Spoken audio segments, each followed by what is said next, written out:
Said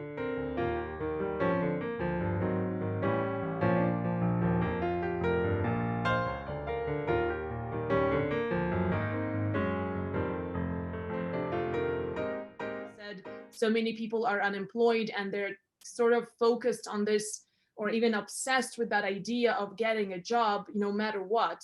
So it's easy to get caught up in all that, and I understand that. But at the same time, what really gets you to stand out is looking at yourself as an investment.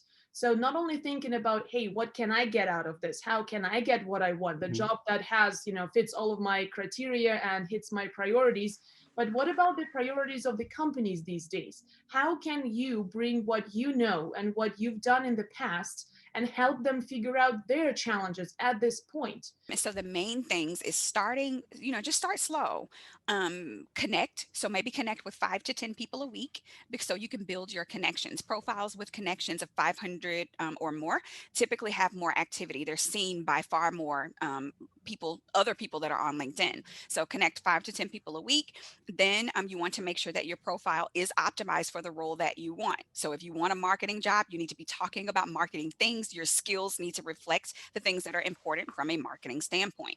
From there, you want to engage with your news feed, because you have to teach the LinkedIn algorithm what you want to see. So if you want to see more marketing things, then you need to comment on things that are about marketing. So comment on people's posts, comment on their articles, like, share.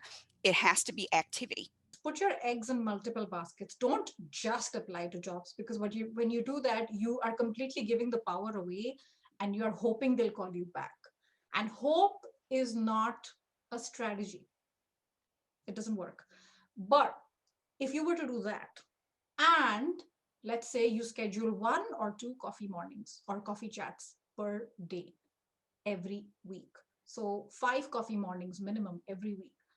I feel a little bit better about myself. As we all know, in any business environment, you don't get things done in a space, with one person.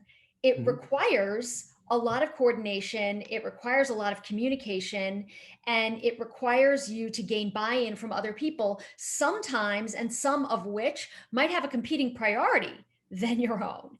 So building your brand internally and building those connections and relationships will go a long way to get the things accomplished that you need to do. Don't be a well-kept secret. People have to know all the time what your passion is, what your interest is, what you're really good at doing. And the only way that's going to happen is if you're talking to people and that you're getting the message out. So, LinkedIn is a really passive way of doing that. I would love to see people be more purposeful and strategic, and anybody who's working or not working, who are the companies that you might like to work for? Dream companies. Maybe they're companies that you use their product or service that you love. Arrange an informational conversation with people inside that company. Start with one, talk to another, talk to another. And each conversation, you're building a new relationship, but you're being strategic and purposeful about that. So whether or not you're working or not working, it shouldn't matter. We should always be doing this. It's almost like doing competitive research, or market research. We want to understand what the market looks like before we go put ourselves out there. So go have those conversations on an ongoing basis. You want to feel good about yourself. And when you're insecure, when you're in that bad spot, it's hard to pick yourself up. But once you pick yourself up, I always say have an attainable goal. The attainable goal is to do 5 LinkedIn connections in a day. You've done that goal. Don't make the goal, I want to get a job by the end of the week. Just build on things.